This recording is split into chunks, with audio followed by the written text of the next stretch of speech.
It's hard to talk to the man of God because he has a whole plethora of knowledge and insight about so many things. But I want to kind of stick in the vein of where we are now. Now, we were talking last time about the problem with the Christian, quote unquote, whole philosophy.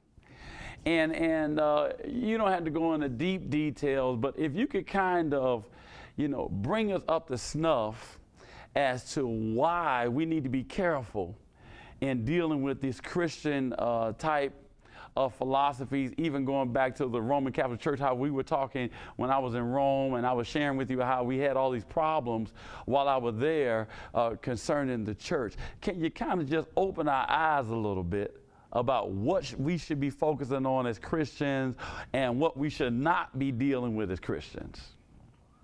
Let's see if we can answer you where you want to be. Many of us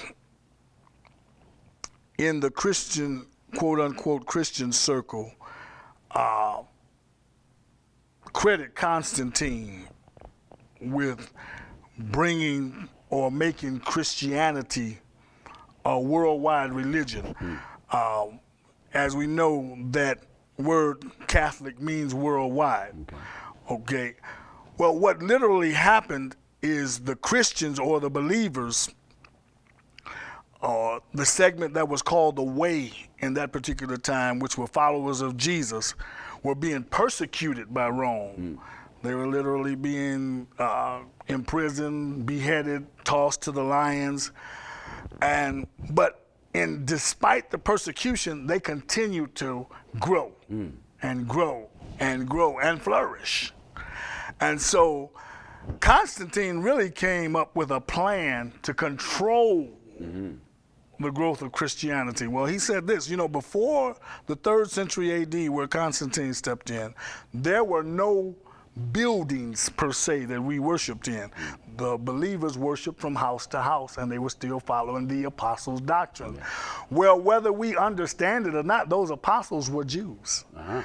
So everything that they followed was from the Jewish mentality, the Jewish persona, the Jewish perception.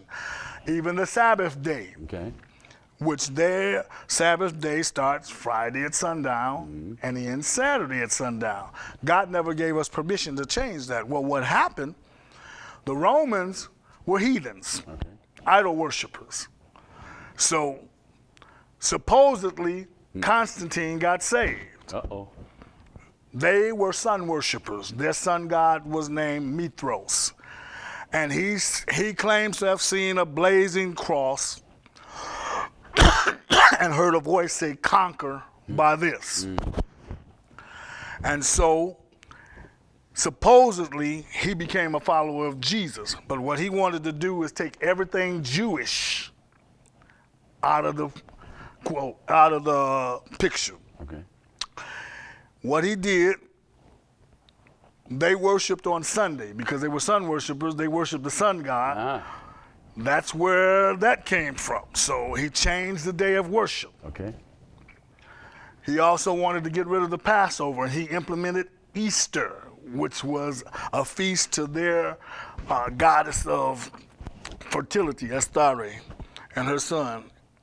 And he took the Christian names and renamed his heathen gods with those names.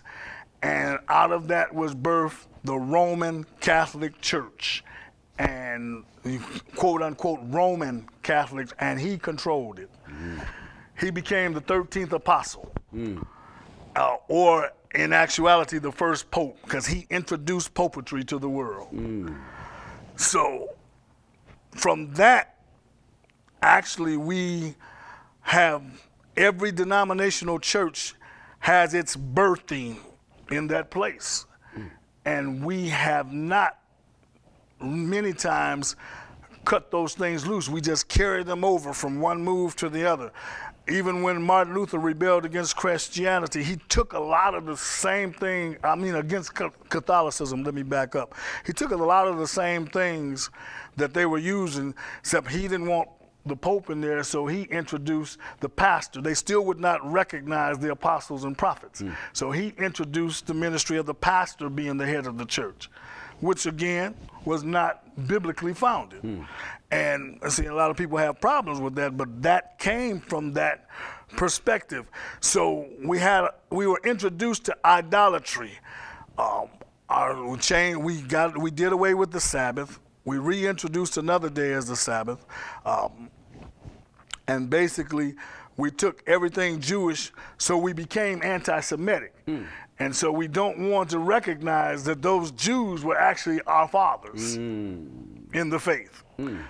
So many times we want to say that's Old Testament, this is New Testament, but how do you separate Jesus when every one of those feasts represented Jesus and the Holy Spirit? Wow. And so that's where many of us are, and we've just carried that over.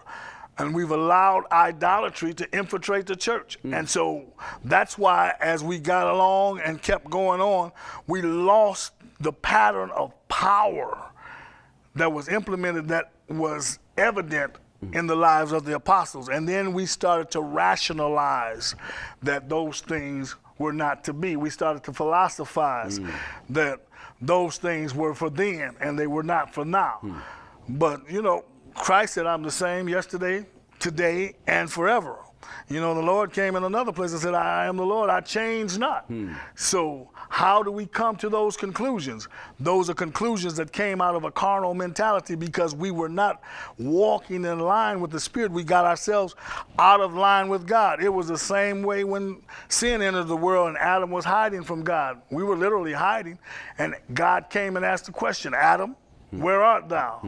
Now, was it because God needed to know where Adam was, or because Adam needed to know where he was? He needed to know that his position had changed. He was no longer one with God. He was no longer in alignment with his true purpose and destiny in the Spirit. And that's what happened to the church. We got totally out of alignment with God, and we just kept moving from that. You can see the example when the Ark of the Covenant was stolen from Israel, and it was with the Philistines. Well, the Israelites went on having church as if the ark, which represented the presence of God, was still there. And David never brought it back into the temple. He developed David's tabernacle, and they were just having church with no presence, no power, no glory. So until we get back into total alignment with God, we'll never see the fullness of the power, the presence, and the glory of God enacted the way that God determined that it would enact. Oh my God, I don't know about you, I'm spinning. I told you, he is just a whole well full of revelation and knowledge, and we're excited. Look, we're gonna take a break here because we know on YouTube, you guys gotta click into the next show, but we don't want you to make a mistake and don't click that button. We want you to click to the next show. Just hold on, we'll be right back.